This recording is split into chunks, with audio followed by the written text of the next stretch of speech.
Hey there. Welcome to Product Marketing Maestros, Tales from the Front Lines. I'm your host, Nitin Karthik. As a Product Marketing Alliance ambassador and a top product marketing voice, I have always found that real-world case studies are the true litmus test for the effectiveness of any product marketing strategy. And that is why on this show, we dive into the minds of industry titans as well as rising stars, unpacking their expertise in action-packed episodes that showcase the power of product marketing through real-world case studies.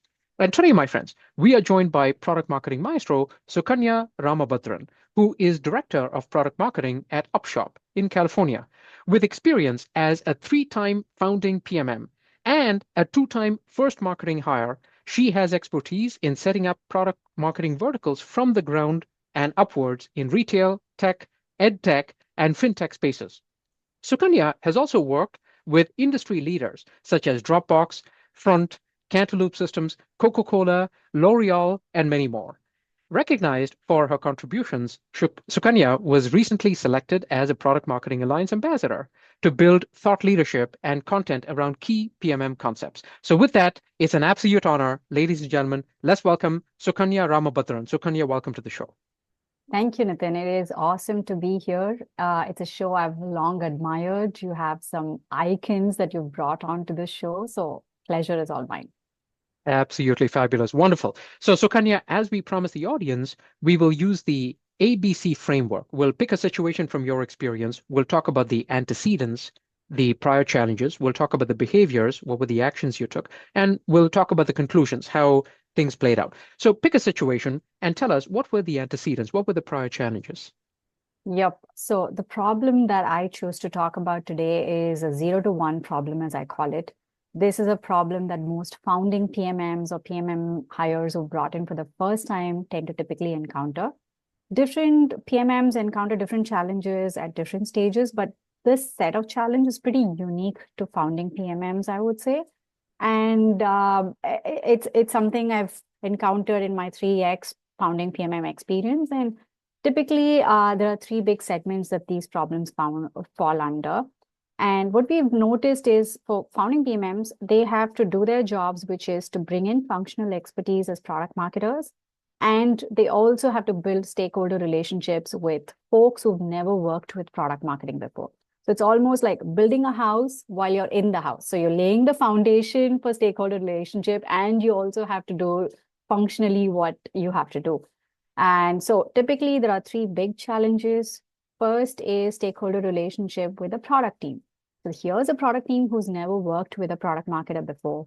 They are not used to being asked questions on who is this built for, what does it do, when do you deliver. So it's all like a brand new relationship there. And then there's a sales team, which is like they don't know what product marketing is. They don't know the extent to which you can influence deal velocity or pipeline conversion and things like that.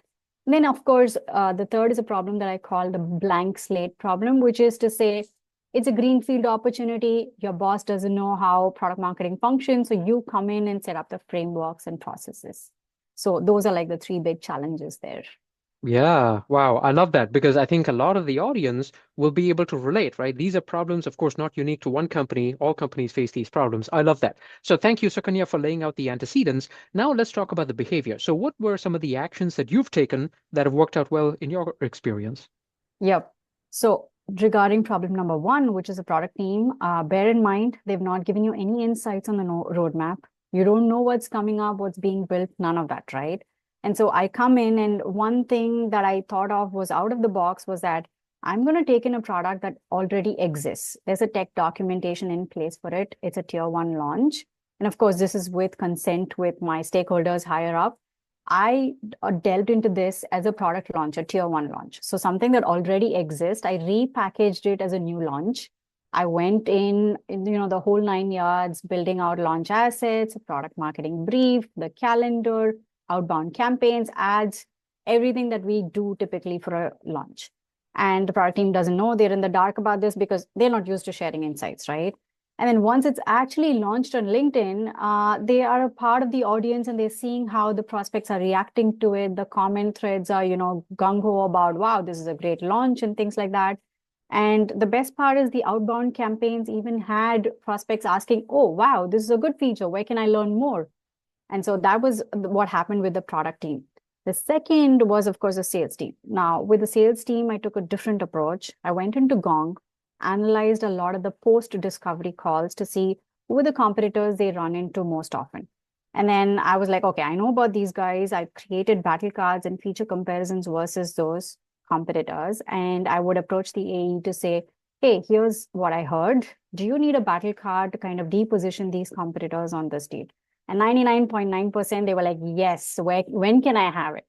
And so as soon as they get the battle card, they see the level of detail that's there in that in terms of a feature comparison. And so they're validated with knowing that, okay, here's a product marketer who knows what they're talking about, who knows the audience, who knows the landscape, who knows the features that we have and what the competitor does too. And so that brings in that reliability and trust factor. And third, of course, the blank slate problem. I came in, created frameworks, cadences, processes for which meetings should we often hold with stakeholders. What's a deliverable after that? How do we have a go-to-market motion in place? What's a playbook we build? How do we educate our revenue team on what's going out into the market and things like that? That's the easier part compared to building like stakeholder relationships. So those are the actions I took. Wow, absolutely fabulous. Look at that. It's a list of challenges, and you've got the actions that actually target these challenges. Excellent. I love it. Beautiful. So then, Sukanya, bring it home. So tell us about the conclusion. You've already alluded to how some of these things played out, but tell us, how did these things play out in your situation? Yep. So with the product team, we actually forwarded an email that we got from a tier one account, which was like, wow, you have this? Where can I learn more? And they were stumped. They were like, wow, we didn't know we could actually do a launch like this. We could do outbound campaigns around it. We can talk about it in the open. And so they were pretty bought in with that. And the next time they would be like, this is a huge catalyst in what we want to do, which is actually improve adoption and, retention and so on, which helps product team improve their success metrics. And so they would bring me in far ahead on the roadmap process. With the sales team, of course, they were like, wow, this is exactly what I need to move deals forward. So how can I bring you into more and more deals? I was getting added to more Slack channels, more Teams channels on like deals that go on pipeline and, getting ahead of the game there. And of course, with processes and frameworks and bringing in those stakeholders, there were these regular cadences, and the marketing team was as involved with things that went out, much than from before. And so that all went great. Wow, it's like a happy ending. Wow, excellent, excellent. So thank you, Sukanya, for laying out the antecedents, the behaviors, and the conclusion. So tell us, Sukanya, if people wanted to learn more about you, where can they find out more and what's next? Yep. So I am pretty active on LinkedIn. I'd love to connect with other product marketers and like brainstorm solutions to common challenges. And that's what I enjoy the most. So feel free to, DM me on LinkedIn and set up a coffee chat or even meet in real life if you're in the San Francisco Bay Area.